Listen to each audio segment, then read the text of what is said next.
Hello to all, सभी को मेरी ओर से नमस्ते। तो कैसे हैं आप लोग? Welcome back in this new video on the Victorian period. और आज की वीडियो हमारी होने वाली है part 12 video on the Victorian period of English literature.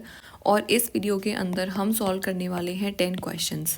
तो अगर आपके पेपर में विक्टोरियन पीरियड आने वाला है and you want to practice questions on that, then this video is for you. So let us start with the questions. The first question of today's video is that which of the following George Eliot's novel is Women around the year of 1832? और 1832 क्या है? It talks about the eve of reform bill. यानी कि अगर reform bill की बात की जाए तो एक रिफॉर्म बिल आया था 1832 में। और अब हमसे ये पूछ रहे हैं कि जो जॉर्ज एलियट है ना, जॉर्ज एलियट ये सूडो नेम है, उनका ओरिजिनल नेम था मैरी इवेंस। और ये एक फीमेल राइटर है, लेकिन उस टाइम पे विक्टोरियन एज में she was using the name of a male, that is George Eliot. और इसी नाम से ही बहुत ज़्यादा फेमस हो गई।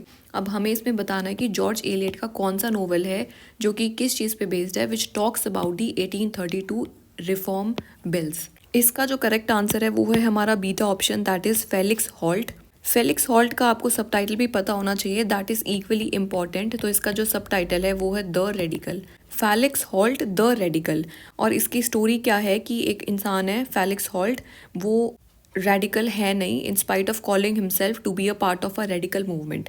तो यानी कि वो समझते हैं कि भाई वो खुद एक रेडिकल मूवमेंट का पार्ट होना चाहते हैं और वो ऐसा पोर्ट्रे करते हैं, लेकिन exactly he is not a radical person. Radical कौन होता है कि जो तुरंत चेंजेस चाहता हो, तो that person is called as radical. So this is an important question. So you must know कि जो फेलिक्स हॉल्ट जो वर्क है ना, जिसका सबटाइटल है द रेडिकल, इसके अंदर जॉर्ज एलियट बात करते हैं of the reform bill. Looking at the other options, पहला है इसमें हमारा मिल ऑन द फ्लॉस। देखो चारों के चारों वर्क्स इंपॉर्टेंट हैं, आपको नाम तो पता होना चाहिए because this is already expected from you all. और आपको पता होना चाहिए कि ये सारे वर्क्स किन्होंने लिखे हैं, these all works are written by George Eliot. अब जो एल्फा ऑप्शन है that talks about Mill on the Floss. Mill on the Floss is very very very very important work of George Eliot. Floss जो है इसमें ये एक river है, and मिल क्या है, एक मिल होती है factory. So mill on the Floss, mill beside the river की ये स्टोरी है। इसके अंदर हमारे जो दो मेन कैरेक्टर्स है, वन इज़ टॉम और उसकी बहन है, उसका नाम है मैगी। तो टॉम और मैगी की स्टोरी है। And in the end we know कि जो टॉम और मैगी है दोनों की मृत्यु हो जाती है, and both are buried beside each other. Charlie option है हमारा Middlemarch. Middlemarch is again very very very important work which is by George Eliot. ये भी क्वेश्चन में पूछा जाता है और इसकी भी complete summary you have to do. You have to also know what the critics say about this work. तो मिडिल मार्च के बारे में जो क्रिटिक्स बात करते हैं आपको वो भी पता होना चाहिए कि क्रिटिक्स क्या टिप्पणी करते हैं मिडिल मार्च पे, और इसकी जो समरी है वो तो आप डिटेल में एकदम से you have to do that. In short if I tell you the story of Middlemarch, इसके अंदर है जो हमारा प्लॉट है, it revolves around the 3 stories. तो इस मिडिल मार्च वर्क के अंडर ना 3 स्टोरीज हैं, जिसमें से कि जो एक इम्पॉर्टेंट स्टोरी है वो है इसमें डोरोथिया ब्रूक की। डोरोथिया ब्रूक नाम है हीरोइन का, Dorothea Brooke, and she is married to a person who is Edward Casaubon, CASABAUN। तो डोरोथिया की शादी हो रखी है एडवर्ड से, लेकिन जो डोरोथिया है उसका इंटरेस्ट खत्म हो चुका है, उसको चाहिए था इंटेलिजेंट पर्सन। जो डोरोथिया है ना, उसको बाद में पता चलता है कि जो एडवर्ड कैसाबॉन है वो बिल्कुल भी इंटेलिजेंट नहीं है। तो she fails out of love. So this portrays the reality of the marriages of that time. और आज के दिन तो भाई इससे भी बुरा हाल है। और इसमें मिडिल मार्च में फिर एक और कपल दिखाया गया जिसके अंदर है हमारी रोजामंड, हीरोइन है, and she is married to doctor Lydgate. Doctor Lydgate, तो इनकी भी marriage it is falling apart. और एक तीसरा कपल है, they are not married but उनका भी यही सिस्टम है। तो देयर फॉर मिडिल मार्च की ना आपको एक बार detail summary you have to read it. और वो बहुत ही मतलब लंबी है, I can not explain it in this video. बस मैंने बता दी कि भाई मोटे मोटे तौर पे कि उसमें 3 स्टोरीज हैं। डोरोथिया ब्रूक का नाम बिल्कुल याद होना चाहिए, and she is married to Edward Casaubon वो भी याद होना चाहिए, और marriages are falling apart, this is the basic idea इसका। लेकिन जो सबटाइटल है ना वो बहुत इंपॉर्टेंट है, वो आप लर्न करो, that is a study of provincial life. Provincial life, a study of the provincial life, this is the subtitle of the middle March work, बहुत इंपॉर्टेंट है। डेनियल डेरोंडा क्या है, this is the last work of George Elliott. तो George Eliot का जो आखिरी work है ना वो डेनियल डेरोंडा है। और इस वर्क का नाम डेनियल डेरोंडा इसीलिए है क्योंकि जो इसका प्रोटैगनिस्ट है ना उसी का नाम डेनियल डेरोंडा है, तो उन्हीं के नाम पर ही वर्क मेंशन्ड है। और मिडिल मार्च क्या है ना, middle March is a fictional place which is created in this story. तो मिडिल मार्च इसलिए उसका मिडिल मार्च नाम हो गया। हमने देखा अल्फा ऑप्शन में मिल ऑन द फ्लॉस, तो ये मिल की बात कर रहे हैं जो कि फ्लॉस नदी पे लोकेटेड है, तो पूरी स्टोरी वहाँ पे रिवॉल्व हो रही है, इसीलिए उसका नाम ये हो गया। और फेलिक्स हॉल्ट द रेडिकल में फेलिक्स हॉल्ट की बात हो रही है जो कि रेडिकल अपीयर होता है but he is not radical in true sense. तो ये सब मतलब उनके नाम में, कैरेक्टर्स में आप उनकी स्टोरी को रिकॉग्नाइज कर सकते हो ईजिली। तो याद रखना कि जो रिफॉर्म बिल है ना 1832 का, वो कौन से वर्क में बात की जाती है, Felix Holt the radical which is written by George Eliot. All the works are important, please memorize them. Coming on to the next question of today's video, about which of her novels did Mary Ann Evans। अब ये जो Mary N events है ना, ये George Eliot ही हैं। मैंने बताया कि वो सूडोनेम यूज़ करी थी ना, तो मैरी एन इवेंट्स हमारी जॉर्ज एलियट हो गई। कौन हो गई? George Eliot. तो इस वाले क्वेश्चन में ना जो मैरी एन इवेंट्स हैं उन्होंने कुछ यहाँ पे बात बोली है और हमें बताना है कि ये वाली बात उन्होंने अपने कौन से वर्क के लिए बोली है। सो लेट अस रीड कि क्या बात बोली उन्होंने। We are so interested in that. She says that it was a story of old fashioned village life, यानी कि किसकी स्टोरी है? ओल्ड फैशनड विलेज लाइफ की स्टोरी है, which has unfolded itself from the merest millet seed of thought.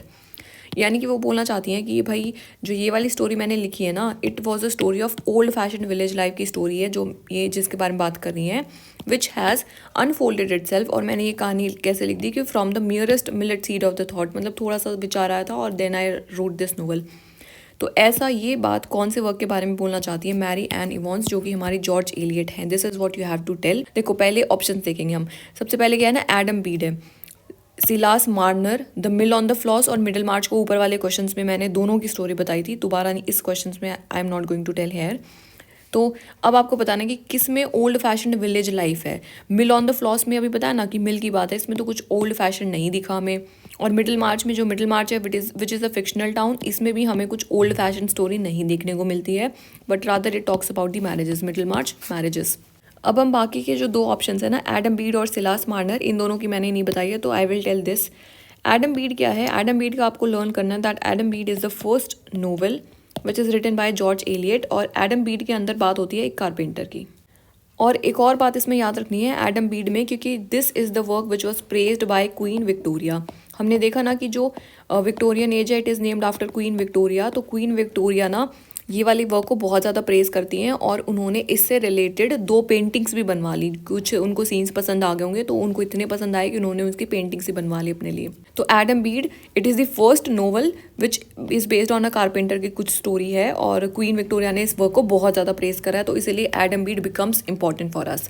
And the beta option is about Silas Marner. It talks about the story of a linen weaver. Weaver कौन होता है? जो कपड़े सिलता है, कपड़े सिलाई करते हैं, तो वीवर की स्टोरी है सिलास मार्नर। और इसका जो पूरा टाइटल है ना, वो है the weaver of Raveloe, RAVELOE। Raveloe is a place, तो द वीवर ऑफ रेवेलो। तो सिलास मार्नर का आपको याद रखना है that it talks about a weaver who is accuse of stealing, तो उसको चोरी का इल्ज़ाम लगा दिया जाता है उसके ऊपर। And it is based on the religion, तो इसमें रिलीजन की थीम्स भी हैं, इंडस्ट्रियलाइजेशन की थीम्स भी डिस्कस करी गई हैं। And this is our correct answer.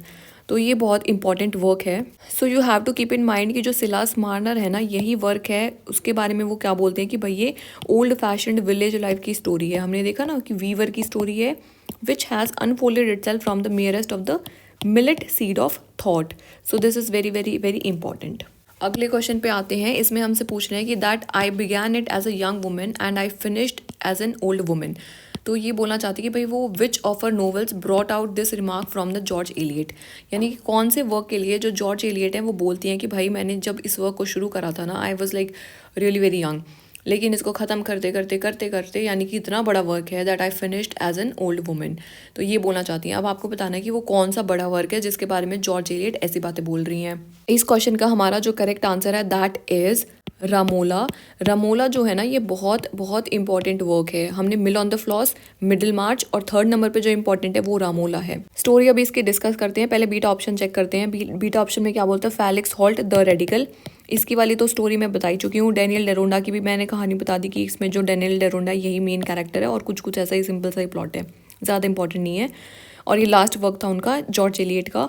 और मिडिल मार्च की स्टोरी मैंने बताई थी और इसका सबटाइटल बहुत इंपॉर्टेंट था, that was a study of provincial life, यानी कि अबाउट दी मैरिजेस के बारे में बात करता है, study of the provincial life, relations वगैरह और इन सब चीज़ों के बारे में बात करता है। अब इसका जो आंसर था हमारा रामोला था, तो हम रामोला पे कुछ पॉइंट्स डिस्कस करेंगे। सबसे पहले कि जो रामोला है ना, ये एक हिस्टोरिकल नोवेल है, यानी कि हिस्टोरिकल कंटेक्स्ट में कुछ कुछ बताता है। And it talks about the city of Florence. Florence is in Italy, तो इटली में लोकेटेड है फ्लोरेंस सिटी, और वहाँ पे ये बेस्ड है, उस पे बेस्ड है।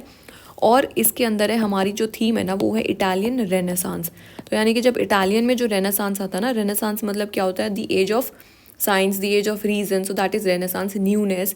तो इटालियन रेनेसांस की स्टोरी है हमारे रामोला वर्क में। और इस रामोला पे ना जॉर्ज एलियट ने एक और टिप्पणी करी है, that is she says that I swear by every sentence as having been written with my best blood. तो यानी कि वो बोलना चाहती कि भाई मैं कसम खाती हूँ हर एक सेंटेंस की जो मैंने इस वर्क में लिखा है ना, that it has been written with my best blood, यानी कि मैंने मतलब अपने सबसे बढ़िया खून से उसको लिखा है। तो वो इतना प्रेस कर रहे हैं ना रामोला, तो लगता है कि उनका ही बहुत फेवरेट वर्क था जॉर्ज एलियट का। और ये बात भी याद रखना कि दैट इसी वर्क के लिए वो बोलते हैं कि भाई I started it as a young women but I finished at an old women, and it gives the theme of the Italian renaissance. ये इंपॉर्टेंट क्वेश्चंस हैं। अगले क्वेश्चन पे आते हैं। जॉर्ज एलियट का फर्स्ट नोवेल बताना है। ये मैंने पिछले क्वेश्चंस में बता दिया, ये बहुत ईजी क्वेश्चन हो गया। आप फटाफट से बता दो कि भाई जॉर्ज एलियट का पहला नोवेल कौन सा था। इसका हमारा करेक्ट आंसर हो गया सीधा सीधा Adam Bede. Adam Bede is the first novel which is written by George Eliot, या फिर मैरी एन इवेंट्स, क्योंकि वो उनका असली नाम था। मिल ऑन द फ्लॉर्स हमने देख ही लिया था। सिलास मार्नर में देखा कि वीवर की स्टोरी है ना, वीवर की स्टोरी थी इसके अंदर। और डेनियल डेरोंडा बहुत ही कुछ नहीं है इसमें, डेनियल डेरोंडा की स्टोरी है और ऐसे ऐसे कुछ नॉर्मल सा ही प्लॉट है, इट्स नॉट दैट इंपॉर्टेंट। तो लास्ट वर्क हो गया इनका डेनियल डेरोंडा। और फर्स्ट वर्क अगर पूछ ले तो भाई बता देना फटाफट से, Adam Bede is the first work. और एडम बीड के बारे में, it is the story of a carpenter की स्टोरी है। और पिछले क्वेश्चन में बताया that it was the work which is praised by Queen Victoria ने बहुत तारीफ करी, और 2-3 सीन्स की 2 पेंटिंग्स भी बनवा ली, तो उनको बड़ा ही पसंद आ गया work. So therefore this work becomes really very important. Next question पे आते हैं कि जॉर्ज एलियट का जो मिडिल मार्च वर्क है ना, जॉर्ज एलियट का मिडिल मार्च वर्क बहुत बहुत बहुत इंपॉर्टेंट है, it's like of great importance. तो अब एक क्रिटिक ने इन पे एक टिप्पणी करी है, उन्होंने क्या बोला, called it as an epic novel and compare it to the war and peace. War and peace जो एक वर्क है ना, it is written by Leo Tolstoy. Leo Tolstoy ने लिखा है वॉर एंड पीस, और ये बहुत इंपॉर्टेंट वर्क है, मतलब learn it here and now कि War and Peace is a work which is written by Leo Tolstoy. तो कौन है, कौन से क्रिटिक है जिन्होंने जो मिडिल मार्च जो वर्क है which is written by George Eliot, उसको एक एपिक नोवेल बोल दिया और उसको कंपेयर कर दिया भाई वॉर एंड पीस के साथ। इसका हमारा जो करेक्ट आंसर है that is F. R.. Lewis. F. R.. Lewis एक क्रिटिक हैं, तो इन्होंने ही इतना तारीफ़ करी है मिडिल मार्च की और उसको एपिक नोवेल बोला और उसको कंपेयर करा वॉर एंड पीस के साथ।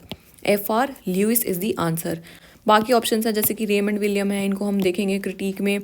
टी.ई. हिल्म हो गए और आई.ए. रिचर्ड्स, जिनका प्रैक्टिकल क्रिटिसिज्म वर्क है। इन सबको हम देखेंगे लिटरेरी थ्योरी के अंडर, और कल्चरल स्टडीज़ का भी पार्ट है कुछ कुछ। अगले क्वेश्चन पे आते हैं। ये भाई इजी क्वेश्चन हो गया, क्योंकि इसमें देखो अ स्टडी ऑफ प्रोविंशियल लाइफ पूछ रहे कि भाई किसका सब टाइटल है। अब ये इतनी बारी मैंने पिछले वाले क्वेश्चंस में डिस्कस कर दिया, तो आप फटाक से इसका आंसर मुझे बताओ क्या है। A study of provincial life is the subtitle of which work. Simple सा आंसर है कि भाई मिडिल मार्च का है। मिडिल मार्च बहुत बहुत इंपॉर्टेंट है, सब टाइटल भी बहुत बहुत इंपॉर्टेंट है। पूरी की पूरी समरी याद कर लेना, कूट कूट के जितने भी कैरेक्टर्स हैं ना, सबके नाम पूछे ही जा चुके हैं ऑलरेडी कि ये वाला कैरेक्टर को फटाफट से मैच कर दो कौन से वर्क में है। तो स्टोरी तो बहुत ही इंपॉर्टेंट है। बस याद रखना कि भाई मिडिल मार्च में 3 सब प्लॉट्स हैं, तो 3 स्टोरीज चल रही हैं पैरेलली। बाकी की जो अल्फा बीटा और चार्ली है ना, ये तीनों वर्क लिखे गए हैं बाय थॉमस हार्डी। सो थॉमस हार्डी जो कि एक विक्टोरियन नोवेलिस्ट है, ये भी बहुत इंपॉर्टेंट ही है, और इनके भी क्वेश्चन हम आगे वाले क्वेश्चंस में देखेंगे। तो आपको याद रखना है ना, ये तीनों वर्क्स बहुत इंपॉर्टेंट है, मतलब आपको पता होना चाहिए कि फटाफट कि भाई ये तीनों वर्क इन्होंने लिखे हैं। तो थॉमस हार्डी ने क्या क्या वर्क हैं, मेरे साथ मतलब बोल बोल करके याद करो। That far from the Madding crowd, far from the Madding crowd, एक बार जब समरी बता दूंगी ना तो अच्छे से याद ही हो जाएगा आपको। द वुडलैंडर्स एंड चार्ली क्या है, the Mayor of the Casterbridge, ये तो बहुत इंपॉर्टेंट है। The Mayor of the Casterbridge, the Woodlanders and Far from the Madding Crowd, these 3 are the works which are written by Thomas Hardy. Next question पे आते हैं। इसमें पूछ रहे हैं कि that which is the most perfect novel of George Eliot. भाई बहुत ही अजीब क्वेश्चन डाला गया है ये वाला, तो मतलब कौन बता सकता है कि कौन सा मोस्ट परफेक्ट नोवेल है जॉर्ज एलियट का। सारी परफेक्ट नोवेल है, जब कंप्लीट कर रखे हैं, इतने फेमस नोवेल्स हैं, तो कैसे आप बोल सकते हो कि भाई ये वाला परफेक्ट है, ये वाला परफेक्ट नहीं है।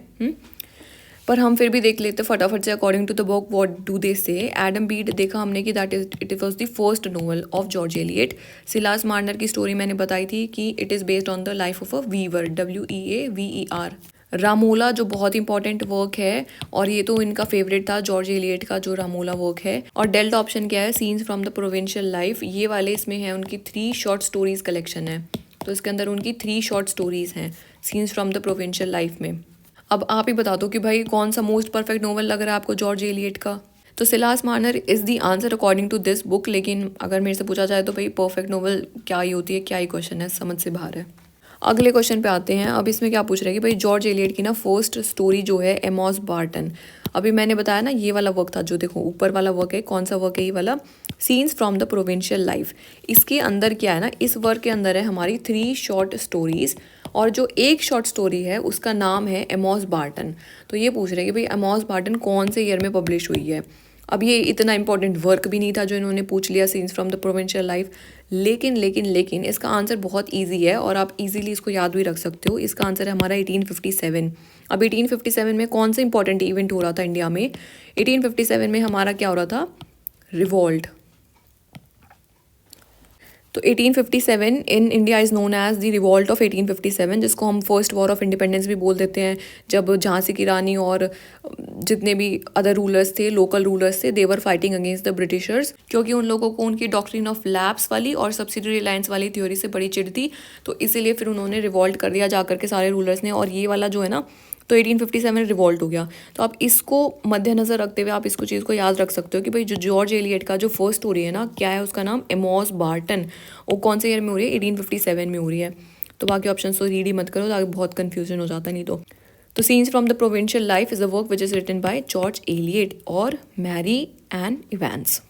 अगले क्वेश्चन पे आते हैं। इसमें पूछ रहे हैं कि that who is not a regional novelist of the 20th century. मतलब ये समझ से बाहर क्वेश्चन है, क्या ही पूछना चाहते हैं, हमें बताना है कि भाई कौन सा इनमें से ना रीजनल नोवेलिस्ट नहीं है। रीजनल नोवेलिस्ट क्या होते हैं कि भाई जो अपने अपने मतलब रीजन्स के बारे में लिख रहे हैं और वहीं पर ही उन्हीं की ऑर्डिनरी लाइफ बता रहे हैं, ये सब है। तो ऑफ द 20th सेंचुरी की बात करें, 20th सेंचुरी कब स्टार्ट होती है, 20th सेंचुरी स्टार्ट्स फ्रॉम 1900 से 2000 तक ये शुरू होती है अपनी जो 20th सेंचुरी है। अब हमें बताना है कि इनमें से कौन से रीजनल नोवेलिस्ट नहीं हैं। अब देखो जो जॉर्ज एलियट है ना, ये है हमारी विक्टोरियन नोवेलिस्ट। तो जॉर्ज एलियट क्या होगी, हमारी विक्टोरियन नोवेलिस्ट होगी। तो इनकी तो डेथ ही हो जाती है बिफोर 1900। ये तो 20th सेंचुरी से बिलोंग ही नहीं करती है, इसीलिए इन्होंने ना आंसर दे दिया यहाँ पे जॉर्ज एलियट। और बाकी जैसे ऑप्शन है ना, आर्नोल्ड बेनेट है। अगर देखा जाए तो भाई जॉर्ज एलियट भी एक रीजनल नोवेलिस्ट ही थी, वो भी तो अपनी सेमी ऑटोबायोग्राफी और ये सब लिख रही हैं और टाउन्स लिख रही हैं। The mill on the floss है जो अपनी स्टोरी बता रही है, क्योंकि वो भी उनकी भी जो फैमिली थी वो उसी में काम कर रही थी ना शुरू में, initially they owned a mill. Somewhere we find the regional part in George Eliot also. और क्योंकि बाकी के जितने भी राइटर्स हैं ना, ये आर्नोल्ड बेनेट हैं और E.C. बूथ हैं और मे वेब। देखो E.C. बूथ और मे वेब का तो इनका नाम भी बहुत ही मतलब माइनर राइटर्स हैं एकदम। आर्नोल्ड बेनेट एक इंपॉर्टेंट राइटर है। अब ये तीनों है ना, ये तीनों बिलोंग करते हैं 20th सेंचुरी से, लेकिन जो जॉर्ज एलियट है she does not belong to the 20th century. उनकी तो डेथ ही बिफोर 1900 हो जाती है। तो जब वो 20th सेंचुरी से बिलोंग ही नहीं करती है, तो भाई इसलिए अपना देख लो कि George Eliot is the correct answer. अगला क्वेश्चन तो और भी माशाल्लाह दे रखा है एकदम, GBS की फुल फॉर्म बतानी है। भाई GBS किन का नाम है, क्या क्या है ये। इसका करेक्ट आंसर है हमारा जॉर्ज बर्नर्ड शॉ, GBS। तो अब जॉर्ज बर्नर्ड शॉ ना बोल करके ना आप GBS बोलना, GBS। ओ पता नहीं हु मेक्स दीज क्वेश्चंस। तो भाई बस याद रखो कि जो GBS है ना, it stands for George Bernard Shaw, GB Shaw हम इनको बोलते हैं और बहुत इंपॉर्टेंट प्ले राइट है। We will look at all of his plays in the coming questions. I hope कि जितने भी क्वेश्चंस मैंने अभी तक डिस्कस करे हैं आप लोगों को समझ में आ रहे हैं और मतलब कुछ तो याद हो ही रहा होगा ना। ऐसा तो नहीं है कि भाई बिल्कुल भी ऐसा फेस्ट है कि आप लोग please pay attention to the things that I say, क्योंकि वो बहुत इंपॉर्टेंट है।